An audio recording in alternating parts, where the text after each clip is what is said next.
Bonjour tout le monde. Donc, maintenant que vous avez créé votre compte dans NetMath, on va aller travailler avec celui-ci un petit peu. Donc, on va aller sur netmath.ca et vous allez cliquer sur Connexion.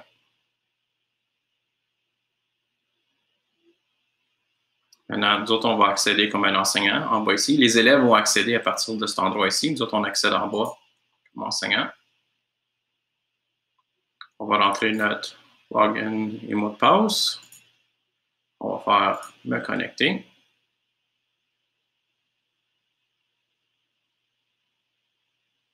Et voici votre page d'accueil. Maintenant, vous avez plusieurs options ici pour aller explorer les différents livres. Dans ce cas-ci, on va commencer avec gérer notre salle de classe. Donc, on va cliquer sur gestion de classe. Puis, vous voyez que présentement, j'ai seulement une classe que j'ai créée quand j'ai créé mon compte. Donc, je vais rentrer dans celui-ci, celle-ci. Et on remarque ici que présentement, on a un enseignant, qui est moi-même. C'est possible d'ajouter une deuxième ou un deuxième enseignant, ou même nos accompagnatrices, ou si vous pouvez même ajouter votre aide enseignant. Tout ceci pourrait se faire à cet endroit ici. Mais nous autres, dans ce cas-ci, on va ajouter des élèves. Il y a deux façons de le faire. La façon classique, c'est on peut télécharger le kit de la classe. Maintenant, ceci, c'est à cause, c'est une classe de deuxième année. Ça nous produit un beau petit kit, bien fun, que nous pouvons imprimer ou simplement envoyer à la maison. Et ça vous montre exactement le code de la classe. Ça vous dit exactement où vous rendre et entrer ton code et de choisir ton profil. Donc, l'élève, tu peux envoyer ça à la maison avec maman et papa et il peut s'inscrire dans NetMath de cette façon-ci. Ça, c'est une façon. La deuxième façon, c'est qu'on peut ajouter des élèves manuellement aussi. Donc, on peut juste cliquer sur « Ajouter des élèves ». On rentre le nom, donc Alexandre.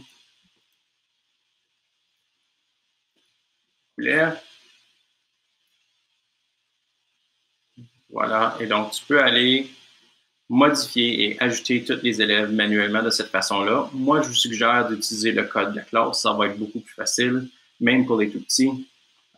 C'est les deux différentes options.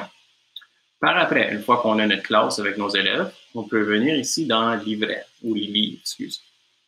Et dans les livres, mais là, je vais le changer, parce que comme cela, pour nos élèves de deuxième année, la 7e année ne va pas nous aider. On va aller chercher le livre de deuxième année.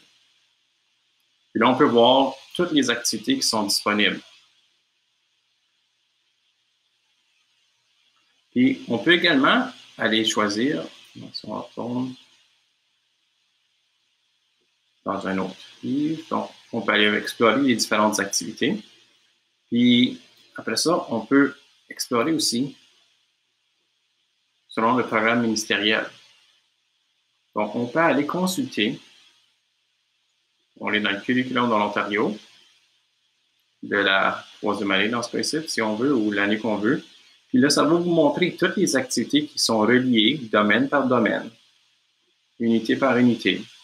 Et comme ça, on peut dire, si on est dans centre des opérations et on est en train de faire opération 1, on a ici 5 activités qui correspondent avec ceci qu'on peut aller voir. Donc là, j'ai cliqué sur une des activités.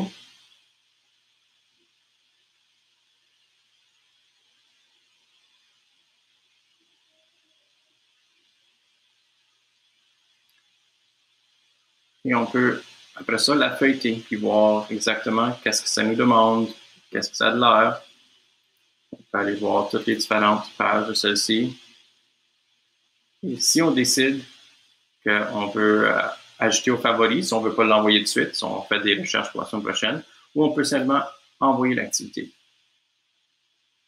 Donc, tu as choisi, je veux l'envoyer à la classe au complet, ou tu peux l'envoyer élève par élève. Donc, c'est possible d'envoyer des différentes activités aux différents élèves. Donc, si vous avez un élève qui travaille au niveau de la première année ou la 3e année, vous pouvez faire la différenciation de cette façon-ci et de l'envoyer juste avec l'élève, ça s'applique. Moi, je vais l'envoyer à la classe au complet dans ce cas-ci. Je clique « Envoyer l'activité ». Donc, la prochaine fois que l'élève rentre dans NetMath, il va voir qu'il y a une activité qui lui a été assignée. On peut aussi explorer le livre au complet. Donc, ça, je vais juste changer. Ça va pas aller à la 3e année.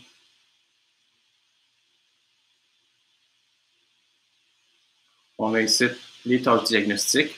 On a ensuite les différents domaines. Donc, on peut chercher pour des tâches de ce façon-là. Donc, si on cherche quelque chose en numération et sens du nombre, encore une fois ici, on a l'option, si on veut faire arrondir pour effectuer des estimations, des opérations de calcul, on peut soit le mettre dans nos listes, on peut le mettre en favori ou on peut l'envoyer directement aux élèves. Donc, ceci, c'est comment on fait pour envoyer des tâches aux élèves. Si on revient à notre page d'accueil, on peut aller suivi des activités envoyées. Donc, si on clique sur ça, on va voir toutes les tâches qui ont été envoyées aux élèves. Dans ce cas-ci, choisir la gamme de temps. Donc, on va envoyer du 1er juillet jusqu'au 31 août. Et à cause que je n'ai pas d'élèves qui s'est logué encore. Donc, une fois que tu as envoyé puis des élèves qui ont accédé aux activités, on va voir les rapports ici de qu'est-ce qui se produit. Si on retourne ici, on peut aussi voir le suivi de l'utilisation du temps, donc combien de temps ils ont passé sur chacune des activités. Dans le rapport des étoiles, c'est ici qu'on va voir les activités qu'on a consultées déjà, mais qu'on n'a pas envoyées encore. Et on peut aussi voir le rapport individuel, donc on peut aller voir élève par élève exactement qu'est-ce qu'ils ont complété, où ils sont rendus. Donc, j'espère que ceci vous donne un petit aperçu de comment travailler avec GetMaths. Si vous avez des questions, n'hésitez pas de nous en parler. Merci beaucoup et bonne journée.